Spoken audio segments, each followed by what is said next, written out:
அதிகாலையில் ஆண்டவர் இயேசுவோடு என்ற நிகழ்ச்சியில் பங்கேற்க வந்திருக்கிற உங்கள் அனைவரையும் அன்போடு நான் வரவேற்கிறேன். தேவனுடைய வார்த்தைகளை நாம் இன்றைக்கு தியானிக்கிற வேளையில் அவருடைய வசனத்தின்படி வாழவும் ஒப்பு கொடுத்து விசுவாசத்தோடு நாம் கேட்போம். இந்த நாளிலே நாம் தியானிக்க இருக்கிற வேத வார்த்தை நீதிமொழிகள் புஸ்தகத்தில் 5ஆம் அதிகாரத்தில் 21வது வசனம். மனுஷனுடைய வழிகள் கர்த்தரின் கண்களுக்கு முன்பாக இருக்கிறது, அவருடைய வழிகள் எல்லாவற்றையும் அவர் சீர்தூக்கி பார்க்கிறார். நம்முடைய வழிகள் எல்லாம் கர்த்தருக்கு முன்பாக இருக்கிறது. கர்த்தருக்கு மறைவாக ஒன்றுமே இல்லை. முதல்ல ஆண்டவராய் இயேசு கிறிஸ்துவை இரட்சகராக ஏற்றுக்கொண்டு வாழ்கிற நாம், அவரை விசுவாசிக்கிறவர்கள், அவர் மேல் நம்பிக்கை வைக்கிறவர்கள் ஒரு காரியத்தை மாத்திரம் அறிந்து கொள்ள வேண்டும். நம்முடைய வழிகள் எல்லாவற்றையும் அவர் பார்த்து கொண்டே இருக்கிறார். எப்படி பார்க்கிறார்? சீர்தூக்கி பார்க்கிறார். அது சரியான வழியா, அது நேர்மையான வழியா, அது நீதியின் வழியா, அது ஞானத்தின் வழியா, அது தெய்வ பக்தியின் வழியா, எந்த காரியங்களை எல்லாம் தேவன் சீர்தூக்கி பார்க்கிறார். ஸோ அவருக்கு மறைவானது ஒன்றும் இல்லை என்று நாம் நினைத்து நாம் நம்முடைய வழிகளை தெரிந்து கொண்டு நடக்கிற பொழுது, கர்த்தருக்கு பயந்து நடக்கிற பொழுது நாம் நேர்மையாக, நீதியாக, உண்மையாக நடப்போம், உத்தமமாக நடப்போம். நம்முடைய காரியங்களிலே கர்த்தர் ஜெயம் கொடுப்பார். மாறாக கர்த்தர் இதை காண்கல, கர்த்தருக்கு இது மறைவாக இருக்கிறது, அவர் என்ன பார்த்துக்கினா இருக்கிறார் என்று சொல்லி நம்ம இஷ்டப்படி வாழ்கிற பொழுது தானே நம்முடைய வழிகளெல்லாம் ஆண்டவருக்கு பிரியமில்லாத வழிகளாய் மாறி போகிறதை நாம் பார்க்கிறோம்.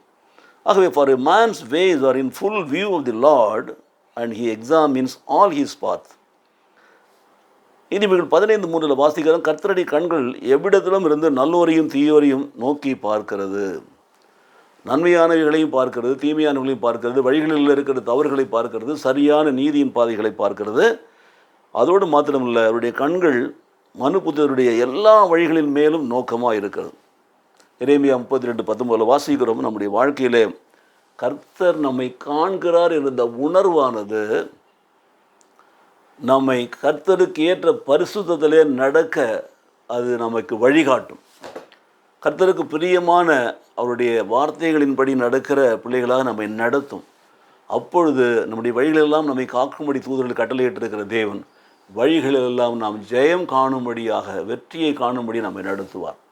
நாம் கையிட்டு செய்கிற வேலைகளில் ஆசீர்வாதத்தை கட்டளையிடுவார். நம்முடைய பாதைகளெல்லாம் நெய்யாய் பொழிய செய்வார். அவருடைய பாதுகாப்பு நமக்கு முன்பாக போகும். ஆகவே நம்முடைய வழியை கர்த்தருக்கு ஒப்பு கொடுத்து அவர் மேல் நம்பிக்கையாக இருக்க வேண்டும். நம்முடைய வழிகளெல்லாம் நம்மை காக்கும்படி தூதர்கள் கட்டளையிட்ட தேவனை நாம் பற்றி கொள்ள வேண்டும். அந்த தேவ சமூகத்தில் நாம் எப்பொழுதும் ஜெபித்து விட்டு நம்முடைய வழி பயணங்களை தொடர வேண்டும், நம்முடைய காரியங்களை செய்ய வேண்டும். இப்படி நாம் செய்கிற பொழுது பிரியமானவர்களே, கர்த்தர் நம்ம நிச்சயமாகவே அவருடைய கண்கள் நம்ம மேல் நோக்கமாக இருக்கிறது அப்படினாலே அவர் நம்மை பாதுகாப்பார், நம்மை தாங்குவார், நம்மை தப்புவிப்பார், நம்மை ஏந்துவார், நம்மை ஆசீர்வதிப்பார், நமக்கு ஜெயம் கொடுப்பார். விசுவாசிக்கிறீங்களா? எங்களை நேசிக்கிற நல்ல பிதாவே, இந்த நாளில் அன்பின் வார்த்தைகளுக்காக நன்றி செலுத்துகிறோம் சாமி. மனுஷனுடைய வழிகளெல்லாம் கர்த்தருடைய கண்களில் மேல் நோக்கமாக இருக்கிறது. கர்த்தருக்கு மறைவானது ஒன்றுமில்லை. கர்த்தர் எல்லாவற்றையும் காண்கிற தேவனாக இருக்கிற அந்த உணர்வோடு கூட ஒவ்வொரு நாளும் நாங்கள் நடக்க எங்களுக்கு உங்களுடைய கிருபையை கொடுக்க வேண்டுமா நாங்கள் ஜெபிக்கிறோம் சுவாமி. உமக்கேற்ற ஒரு பரிசுத்தமுள்ள வாழ்க்கை வாழ எங்கள் அர்ப்பணிக்கிறோம். இயேசு கிறிஸ்து நாமத்திலே பிதாவே, ஆமென், ஆமென்.